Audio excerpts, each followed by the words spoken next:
Herkese merhaba arkadaşlar, kanalımıza hoş geldiniz. Afra Saraçoğlu uçakta paylaşım. Son olarak Yalı Çapkını dizisinde rol alan Afra Saraçoğlu uçakta verdiği post takipçilerin beğenisine sundu. Yalı Çapkını dizisinde 3 sezon boyunca Seyran karakterine hayat veren Afra Saraçoğlu, oyunculuk performansıyla yanı sıra kariyeriyle sık sık medyanın gündeminde oluyor. Güzel ve ünlü oyuncu uçakta seyahat ederken verdiği poz takipçilerinin beğenisine sundu. Zaman zaman doğal hallerini gözler önüne seren Afra Saraçoğlu bu kez uçakta yüz maskesi yaptı. Kulaklığında kulaklık, yüzünde maskeliyle poz veren ünlü oyuncu paylaşımı büyük ilgi gördü. Öte yandan Afra Saraçoğlu yeni sezonda Aile Bir İmtihandır Abim dizisiyle ekranlara dönecek.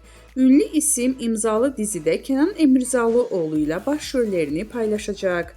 Bizden bu kadar arkadaşlar. Videolarımızı beğenip kanalımıza abone olmayı unutmayalım. Hoşça kalın.